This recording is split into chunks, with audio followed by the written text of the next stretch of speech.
Okay okay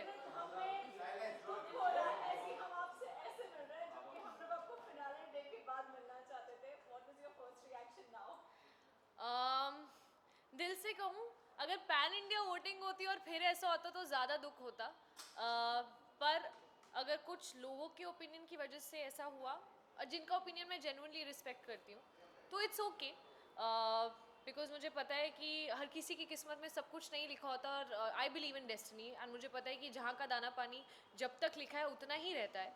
I am very grateful to the show and to this journey, because I think मैंने अपने आप के बारे में इतना कुछ डिस्कवर करा.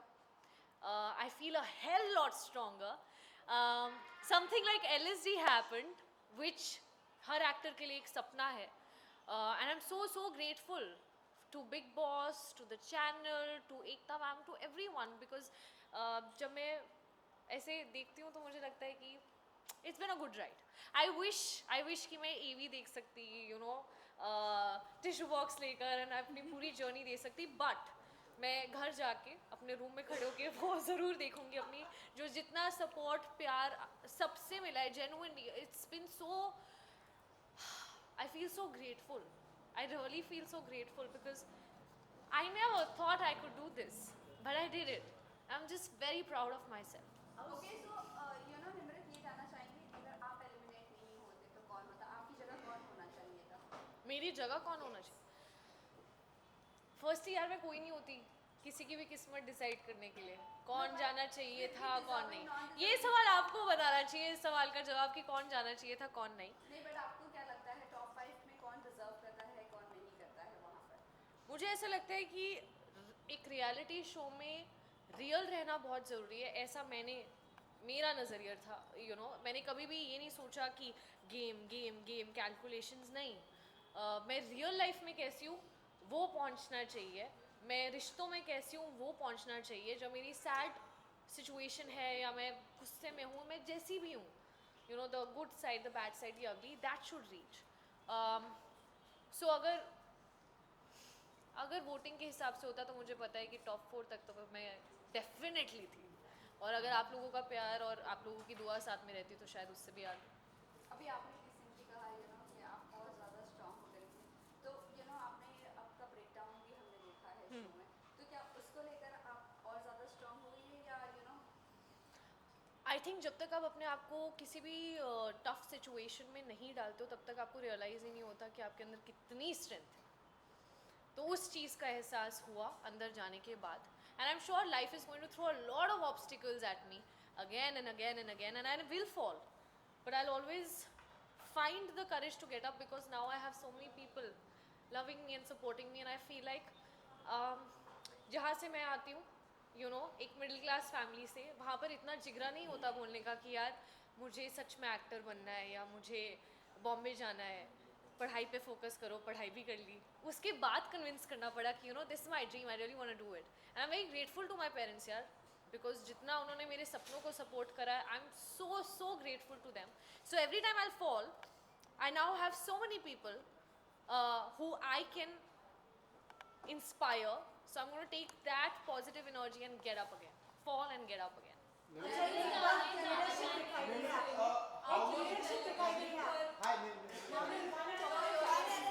I just got out of Big Boss, guys.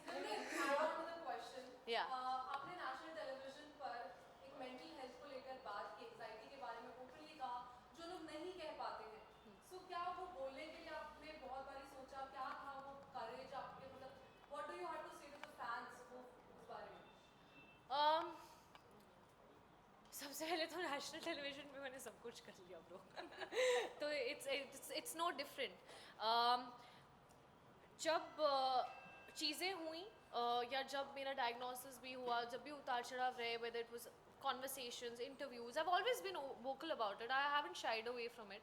हमें बुखार होता है, हम मेडिसिन ले लेते हैं, हम ठीक हो जाते हैं, and it is something that we need to speak more about, and it is very important कि लोगों में एम्पैथी एक दूसरे के प्रति और बढ़े. कितने सारे ऐसे लोग होते हैं जिन्हें पता भी नहीं होता कि उनके साथ ये हो रहा है, until it gets too extreme.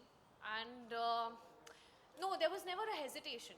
मुझे नहीं पता कि आज मुझे कितने लोग प्यार करते हैं, लेकिन अगर मैं 100 में से अगर 100 लोग भी मुझे प्यार करते हैं या मुझे देख रहे हैं, मुझसे थोड़ी सी भी इंस्पिरेशन ले रहे हैं, और अगर ऑनेस्ट रहकर मैं उन 100 लोगों को हेल्प कर सकती हूँ, उसमें शायद 10 लोग ऐसे हों जो एक्चुअली ये रिलेट कर सकते हैं इस चीज़ से, तो वही मेरी अचीवमेंट है और वही मेरी रिस्पॉन्सिबिलिटी है. So there was never any qualms bro, मतलब है तो है ब्रो.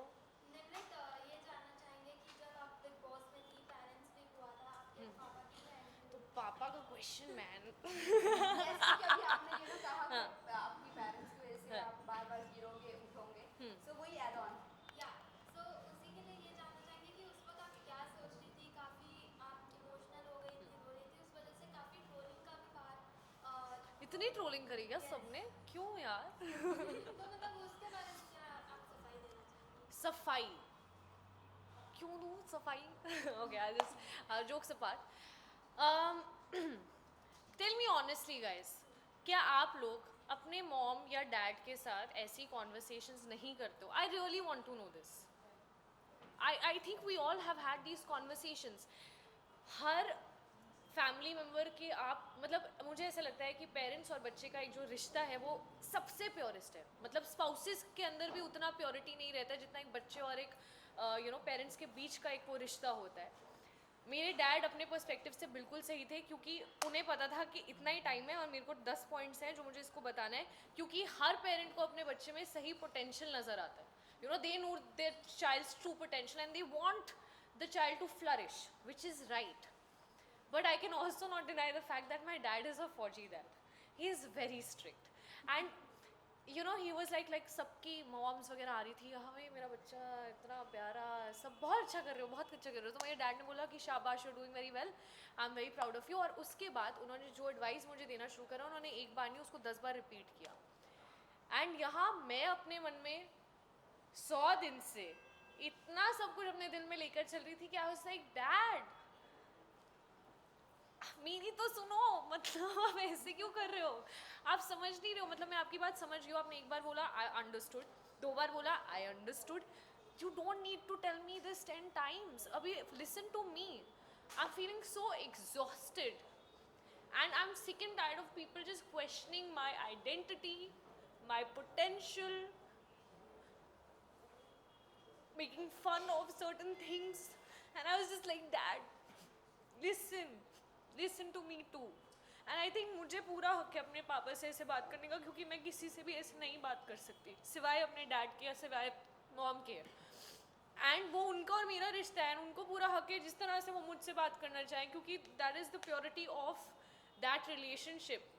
एंड ये बोलना कि नेशनल टेलीविजन पे, अरे नेशनल टेलीविजन पे तो मैं ब्रश भी कर रही हूँ ब्रो. आपको चाहिए रियलिटी शो में कि हम रियल रहें, लेकिन जब एक्चुअली रियल इमोशन दिखता है तो उस पर आप जजमेंट पास कर देते हो कि अरे क्यों, why. So I am actually finding it ridiculous that I even have to justify myself. He is my dad. I can behave like a 10-year-old in front of him, but not with anyone else.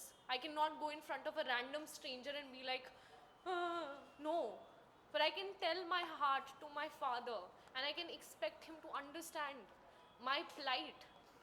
आप लोग शायद वहाँ 1 घंटा 2 घंटा 2.5 घंटे का episode देखते होगे. मुझे नहीं पता आप लोगों ने क्या क्या देखा है, पर मैंने वहाँ दिल से शिद्दत से एक सेकंड गुजारा है, एक ऐसे सिचुएशन में जो शायद मेरी बेस्ट सिचुएशन नहीं थी. And I am proud of it. So it was just one of those moments. So या इसके साथ ही आपकी लीडरशिप बाहर निकल कर आई है. निमृत, आपकी लीडरशिप बाहर निकल कर आई है. पहले भी आप कैप्टन थी, लास्ट जैसे कि लास्ट भी आप ही का नाम लिया है. मुझे ये बताइए, लीडरशिप आने के लिए अंदर से कोई तो ऐसी वजह रही होगी जो इतने स्ट्रेस के बाद भी लीडरशिप बाहर निकली है. आई थिंक लीडरशिप क्वालिटी ना मेरे डीएनए में है. मेरी मॉम जो एक स्कूल की प्रिंसिपल है, मेरे डैड जो एक रिटायर्ड ब्रिगेडियर है. It's actually in my blood and I am very good at micro managing people. मेरे अगर आप पर्सनैलिटी को शायद ऑब्जर्व भी किया होगा, जो सब बोलते थे कि जब कैप्टन बनती है तो एक अलग रूप है ना. सबने बोला है. किसी ने ये नहीं सोचा कि शायद वो अलग रूप इसलिए है क्योंकि ये उन लोगों में से नहीं है जो दूसरों की चीज़ों में टांग अड़ाए. कई बार होता है कि हम लोग अपनी गाड़ी में जा रहे होते हैं, जैसे आप और मैं, हम लोग जा रहे हैं गाड़ी में और हम देखते हैं कि बाहर कोई झगड़ा चल रहा है. So there could be times where we look at some fight happening और हम आपस में उसका ओपिनियन अपना डिस्कस कर सकते हैं कि पता नहीं क्या हो रहा है, whatever. And cut to they could be also a different situation जहाँ किसी को चोट लगी है, लोग मारपीट कर रहे हैं, और हम उतर के जाके उसको रिजॉल्व करके वापस बैठ के फिर भी वो डिस्कशन कर सकते हैं। आई कांट बी समवन जो अननेसेसरी चीज़ें करे, जो मतलब अगर एक आलू पे लड़ाई हो रही है, I am sorry but it is too petty for me to even have a fight on that, really.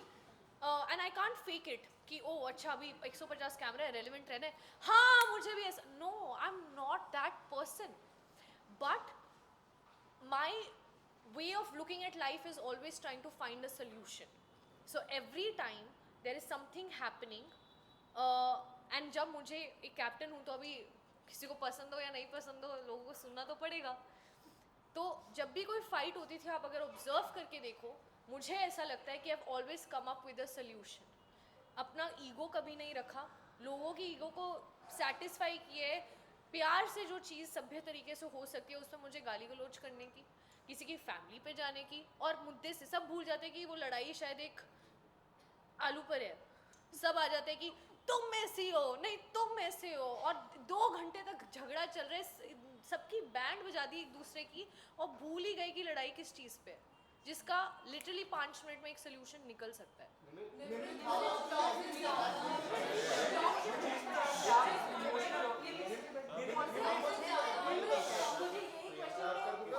नहीं बनती है, सब जानते हैं। हाँ। बट हमने अक्सर देखा है कि कभी-कभी शिव जब प्रियंका से बात करता था, तो आप थोड़ा अपसेट हो जाती थी, गुस्सा हो जाती थी उससे, तो ऐसा क्यों? मतलब इसका मैं एक कारण बताती हूँ कि दोस्ती में ना अक्सर एक हक रहता है, और अगर सामने वाला ये हक जमाए कि तुम अगर जैसे उनको नहीं पसंद, कि उनको अर्चना जैसे नहीं पसंद, तो अगर शिव को प्रॉब्लम हो सकती है मेरी अर्चना से बात करने की, तो फिर मैं भी क्यों ना हक जमाऊँ। एक फ्रेंडशिप में जेन्युइनली एक दूसरे पे हक रहता है, तो अगर सामने वाला वो हक जमाएगा तो मेरा भी हक बनता है कि मैं भी बोलूँ कि बेटू you also keep yourself in check. जिम्मे